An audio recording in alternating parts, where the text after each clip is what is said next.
Bonjour et bienvenue sur ma chaîne pour votre lecture de vie sentimentale de ce mois de février-mars. Je suis un peu en retard sur ce que je vous avais annoncé initialement, je m'en excuse. J'ai eu quelques difficultés techniques qui sont heureusement rentrées dans l'ordre. Alors, on va démarrer par vous préciser les cartes que j'utilise parce qu'on me le demande systématiquement. Donc, le jeu que j'ai employé pour cette lecture de vie sentimentale, c'est le tarot Made Easy que vous trouvez à peu près n'importe où, je pense. Donc voilà, ça c'est ce que j'ai employé. Ensuite, qu'est-ce que j'ai d'autre à vous dire? Je vous conseille vivement, pour une lecture de vie sentimentale, d'aller voir votre signe ascendant, mais surtout votre signe lunaire, ou voir la Vénus aussi, qui vous parlera davantage de la façon que vous avez d'exprimer ou de vivre vos émotions. D'accord? C'est toujours intéressant de pouvoir croiser les informations. Ça fait de cette lecture quelque chose d'un petit peu plus personnalisé que si vous regardez simplement votre signe solaire. Ensuite, j'ai autre chose d'important aussi à vous dire. J'ai essayé de changer un petit peu la façon dont j'ai fait les extensions. Je vous avais dit que cette lecture de vie sentimentale aurait son extension, mais elle n'est pas faite comme les autres. Je m'explique. D'habitude, une fois que j'ai fait le cœur, je rajoute des cartes et je fais un approfondissement de la lecture sur l'extension, durant l'extension. Mais cette fois-ci, j'ai eu envie non pas de faire un approfondissement de la lecture, mais de le prendre, de changer de perspective, de le prendre de l'angle de vue du partenaire. Quel regard votre partenaire porte sur la relation? D'accord? Ça peut aussi être utile, surtout lorsqu'on entre dans une nouvelle relation et qu'on ne connaît pas forcément le signe de son partenaire, on ne peut pas aller voir son signe. Donc ça permet d'avoir un angle de vue un petit peu différent.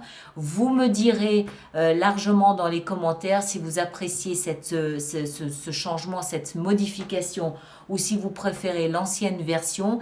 J'y reviendrai, je vous écoute, il n'y a pas de souci. D'accord? Donc, l'extension, en l'occurrence, se trouve bien évidemment sur mon site internet dans la rubrique hors série, parce que c'est un hors série. Et je mettrai de toute façon, lorsque j'aurai fait ces extensions, je mettrai le lien dans un message que je laisserai dans la rubrique communauté de la chaîne YouTube. Ces extensions, en l'occurrence, là, les projections du point de vue du partenaire, je pense pouvoir les faire d'ici, les terminer tout au moins d'ici vendredi, c'est quoi? C'est le 12 février, sauf erreur. De toute façon, vous aurez tout ça avant la Saint-Valentin, mais je pense que vendredi 12, normalement, tout devrait être prêt. Il y a le montage, et puis je vous ai dit, j'ai eu quelques petites difficultés techniques avec mes cartes SSD. Mais voilà, tout est rentré dans l'ordre si ce n'est ce léger retard.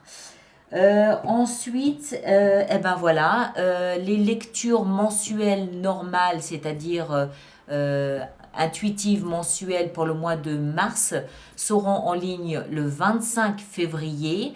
Tous ceux qui ont un abonnement aux extensions, rappelez-vous qu'il est impératif que vous vous connectiez à votre espace pour pouvoir ouvrir le message de votre vidéo d'extension pour le mois de mars. Et puis voilà, merci de partager, merci de liker, de laisser vos commentaires. Et je vous laisse tout de suite avec votre vidéo de vie sentimentale. Merci à chacun d'entre vous et à bientôt. Merci bien. Balance, bonjour et bienvenue sur ma chaîne pour votre lecture de vie sentimentale. J'espère que vous allez tous très très bien. Alors on va faire ça comme certains d'entre vous en ont l'habitude, sous la forme du cœur. Je rappelle surtout pour les personnes qui sont nouvelles sur ma chaîne que le côté droit du cœur, c'est la lecture pour votre signe, en l'occurrence Balance. Le côté gauche du cœur, c'est la lecture pour votre partenaire. N'hésitez pas à interchanger si vous vous reconnaissez davantage de l'autre côté, il n'y a aucun problème avec ça. Vous allez devoir adapter en genre, bien évidemment, parce que moi, je vais parler essentiellement du partenaire. Je ne peux pas à chaque fois mettre au masculin, au féminin, donc vous adaptez, ça va de soi. Si vous n'avez pas de partenaire, n'hésitez pas, vous n'êtes pas là par hasard, c'est que ça vous intéresse. Donc n'hésitez pas à vous servir de cette lecture pour manifester le partenaire idéal selon vous. Cette lecture peut vous donner des pistes, des idées, vous faire prendre conscience de votre comportement, de votre réaction en amour, c'est possible aussi. Et puis, je vous invite, quant à moi, à aller visionner également votre signe ascendant, mais surtout votre signe lunaire, voire votre Vénus, qui vous donne plus de précision sur votre vie sentimentale. Et puis surtout, ça permet de faire de cette lecture quelque chose d'un petit peu plus personnalisé. Voilà, j'ai tout dit. Alors, le point de départ de votre relation, à vous, ami Balance, c'est, waouh, l'As d'épée. Alors, le point de départ, eh ben, c'est la clarté. C'est-à-dire que les choses sont claires, sont limpides, la vérité est faite de part et d'autre. Vous avez eu l'occasion d'éliminer tout ce qui pouvait être toxique dans ce début de relation, ou cette relation tout court, hein, c'est pas forcément un début de relation. Ce que ça nous montre aussi, c'est qu'il y a un renouveau, un renouvellement de quelque chose. Donc, ça peut être une nouvelle relation, oui, mais ça peut être un renouvellement d'une relation qui aura nécessité que vous vous débarrassiez de tout ce qui aurait pu être un petit peu mensonger ou toxique ou qui n'avait rien à voir dans votre relation.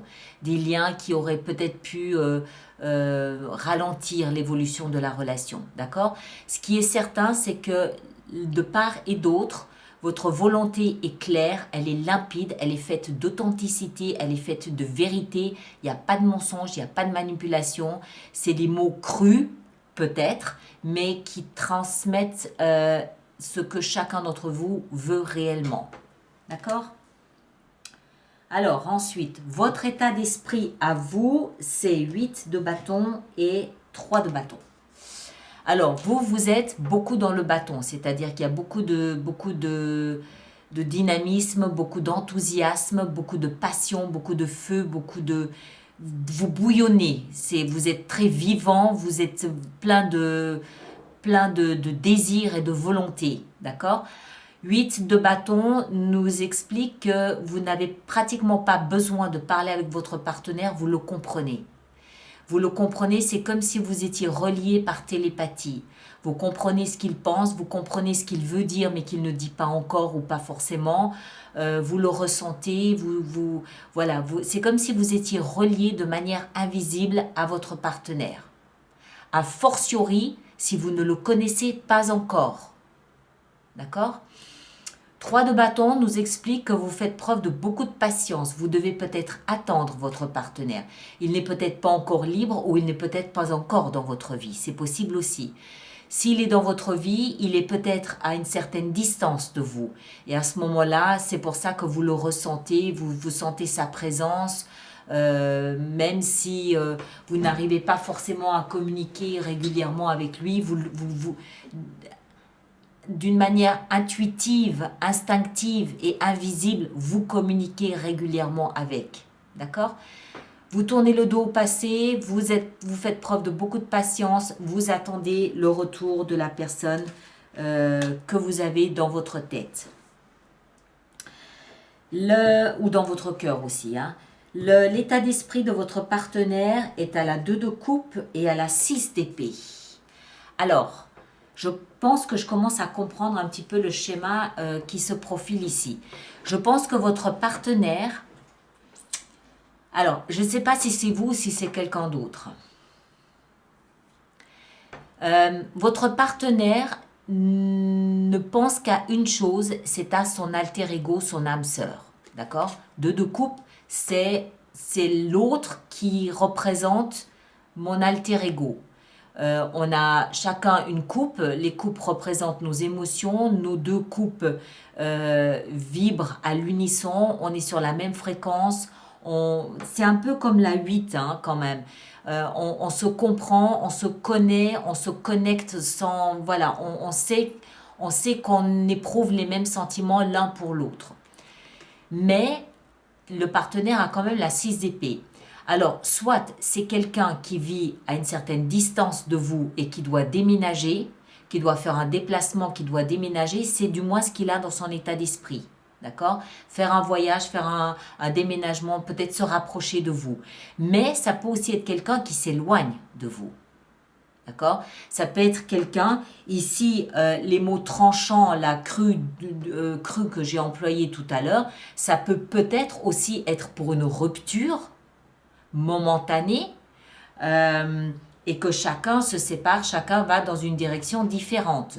Maintenant, ça peut aussi être des mots crus, comme ça, des mots très tranchants, des mots durs, pour vous dire que voilà, ça suffit la situation actuelle, je quitte l'endroit où je me situais jusqu'à présent et je viens pour qu'on entame une relation à deux. D'accord? Ça peut être pris dans les deux sens. Moi, je ne pense pas à une rupture, pas avec votre état d'esprit ici, ou si c'est le cas, vous n'êtes pas au courant. Mais je ne crois pas. Je pense plutôt que c'est quelqu'un qui vient vous rejoindre parce que vous représentez son alter ego, mais que l'endroit que cette personne, que ce partenaire doit laisser derrière lui ou derrière elle est un endroit qui était difficile, où il y avait peut-être beaucoup de conflits. Alors, on continue, on va essayer d'en savoir un petit peu plus. Votre passé à vous, c'est l'impératrice. Votre passé était fait d'abondance. D'abondance en tout genre, d'abondance peut-être de générosité, comment est-ce que je dois dire ça quelqu'un qui aime la vie, quelqu'un qui aime la nature, quelqu'un qui aime manger, quelqu'un qui, voilà, vous étiez généreux, vous étiez dans l'abondance, dans tout ce que vous faisiez, dans tout ce que vous expérimentiez, dans tout ce que vous offriez, peut-être aussi, l'abondance en amour, l'abondance en présence, l'abondance de cadeaux, peut-être aussi. Voilà, vous étiez quelqu'un, vous provenez d'un endroit où vous étiez particulièrement généreux, particulièrement dans l'abondance, tout en nourrissant peut-être l'idée, le projet de changer quelque chose à votre vie. D'accord? Le passé de votre partenaire est à la tempérance. Alors, oui, donc je confirme ce que je vous disais tout à l'heure. Je pense que votre partenaire n'est pas encore complètement libre ou libéré d'une relation qui devait être difficile, mais que vous représentez à ses yeux son alter ego et que ce partenaire va venir vous rejoindre. Pourquoi? Parce que dans son passé, votre partenaire était dans la tempérance. C'est-à-dire que c'est quelqu'un qui devait sans cesse rééquilibrer les plateaux de la balance. C'était quelqu'un qui devait sans cesse harmoniser pour trouver un certain équilibre. Quand il faisait trop froid, il fallait réchauffer. Quand il faisait trop chaud, il fallait refroidir. D'accord? C'est quelqu'un qui devait en permanence s'assurer d'être sur un plateau équilibré. Alors évidemment, ça touche tous les domaines, on est bien d'accord, hein, le psychologique, l'émotionnel, voilà, pas perdre pied, donc on calme le jeu, on réfléchit, on tempère, on modère, on temporise, voilà, tout ce qu'on veut, hein, d'accord? Alors, les actions que vous entreprenez sont le roi de coupe et la 7 d'épée. Alors, le roi de coupe, vous êtes, vous, dans une action où, en fait, vous allez assumer pleinement vos émotions. D'accord? Que vous soyez un homme ou une femme, cette énergie du roi de coupe nous explique que vous êtes quelqu'un de mûr, quelqu'un de mature, quelqu'un de responsable, surtout au niveau émotionnel. Vous n'avez pas peur des émotions que vous ressentez, vous ne les fuyez pas, vous ne les dénigrez pas, vous ne les diminuez pas, vous ne les minimisez pas, vous les assumez pleinement. Mais il semble quand même que vous ne parliez pas complètement tout à fait de ce que vous ressentiez encore à l'heure actuelle. C'est comme si vous saviez ce que vous ressentiez, mais vous ne le dévoilez pas encore complètement. Il y a quelque chose ici, alors peut-être que vous attendez d'avoir votre partenaire devant vous, peut-être que vous attendez de voir s'il part vraiment et qu'il vient vous rejoindre, c'est possible. Vous savez où vous en êtes, vous assumez vos émotions, hein, vous n'êtes pas en train de les cacher, non, je ne dois pas le dire comme ça, vous n'êtes pas en train de vous mentir à vous-même au niveau de vos émotions, mais je ne suis pas certaine que vous les dévoilez complètement à votre partenaire. On dirait que vous attendiez encore un petit peu. Votre partenaire, les actions engagées sont la 4 de bâton et le chevalier d'épée. Alors, il y a toujours cette contradiction entre je veux quelque chose et tout son contraire. 4 de bâton, c'est une énergie qui nous dit que votre partenaire essaye de trouver une forme. Alors, peut-être qu'il essaye de se trouver un foyer. Il essaye de se trouver en tout cas une forme de sécurité. Il essaye de se trouver peut-être une maison, 4 murs, quelque chose dans lequel il se sente en sécurité. Il fait peut-être beaucoup de démarches sur Internet pour ça, beaucoup de communication, beaucoup de coups de fil, Voilà, on dirait que c'est quelqu'un qui veut déménager, mais qu'il se cherche peut-être un foyer, qu'il se cherche quelque chose où il peut être en sécurité. Et ça va très vite. Ça va très vite, il fait beaucoup de démarches téléphoniques ou de demandes. Peut-être qu'il y a des formulaires à remplir, des choses comme ça. D'accord? Le conseil qui vous est donné à vous, c'est 10 d'épée. D'accord. Alors, je pense que si vous êtes un peu sur vos gardes ici, au niveau de dévoiler vos émotions, c'est peut-être parce que vous provenez d'un endroit où vous avez dû être trahi précédemment, vous avez dû être trahi, vous avez dû, d'une manière ou d'une autre, dans une relation amoureuse, avoir un pied à terre, un genou à terre. Un pied à terre, je l'espère bien, mais un genou à terre. Il y a une blessure en vous. Il y a une blessure de trahison, d'accord, avec cette énergie ici. La bonne nouvelle, c'est que c'est la fin, hein, c'est le conseil qui vous est donné, c'est la fin. Et le conseil ici qui vous est donné, c'est de regarder le jour qui se lève. De cesser de vous souvenir de la douleur, de la blessure, de ne pas projeter sur votre avenir la mémoire de cette trahison, mais de voir plutôt un jour nouveau qui se lève. D'accord? Donc, en d'autres termes, faire le tri entre ce que vous avez connu précédemment, hein, vous êtes ici en train de tourner le dos au passé, faire le tri entre ce que vous avez connu précédemment et faire confiance à la vie et vous rendre compte qu'un jour nouveau se lève ici avec cette relation. C'est peut-être pour ça que votre relation est basée sur l'authenticité, parce que vous avez eu peut-être l'occasion de part et d'autre de discuter de vos chemins respectifs et vous avez dû vous parler de ce que vous aviez vécu. Il y a une blessure qui est là, que vous pourriez avoir envie de projeter sur le mur de votre avenir. Ne le faites pas. Ne le faites pas. Voyez plutôt le jour nouveau qui se lève avec de nouvelles promesses, avec de nouveaux possibles, avec une nouvelle relation, une nouvelle forme de communication, quelque chose de nouveau. N'allez pas alourdir votre nouveau partenaire avec les charges du passé. Il n'y est pour rien. D'accord? Donc ces 10 épées ici, laissez-les où elles sont, redressez-vous et allez en direction de ce soleil qui se lève là en face de vous. D'accord? Le conseil donné à votre partenaire, c'est... Ah, punaise! Waouh! Quand on parle de soleil, ben voilà. Alors, votre partenaire, lui, au contraire, il doit rester dans la joie, il doit rester dans le rayonnement, il doit rester dans l'amusement, il doit rester dans les fous rires, il doit rester dans la joie de vivre. Hein? Il semble qu'il traverse aussi quelque chose de peut-être pas facile à faire.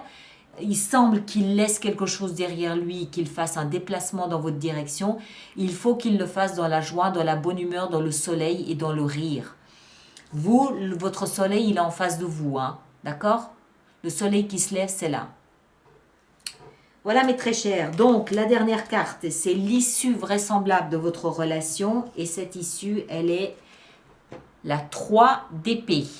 La 3 d'épée signifie un cœur brisé, un cœur broyé. Mais en l'occurrence, ici, pour moi, ça veut dire que vous mettez tous les deux un terme à des histoires passées douloureuses. Oh, regardez ce cœur qui est pris dans du fil barbelé. D'accord? C'est de là d'où vous venez tous les deux. C'est la fin de cette blessure de cœur, c'est la fin de... Je vais encore en rajouter une. C'est la fin de cette blessure de cœur, c'est la fin de cette humiliation, c'est la fin de cette perte d'espoir, de goût à l'amour. C'est fini. Ces fils de fer barbelés, vous les enlevez. Voilà, reine de denier. Et vous prenez soin de votre amour au quotidien. Cette issue de relation passe par la prise de conscience que vous devez entretenir chacun de votre côté, votre petit lopin de jardin, votre petit lopin de terre, et vous assurer que ça ne se reproduira pas. D'accord? Voilà mes chers, je vous invite donc à venir d'ici 2-3 jours à regarder la projection qui sera donc sur le site internet, dans les hors-séries, projection vue du point de vue du partenaire sur la relation. Et puis, sinon, je vous retrouve le 25 février pour les lectures du mois de mars. Merci à vous tous, merci de partager, de liker, de laisser vos commentaires et à bientôt. Merci bien.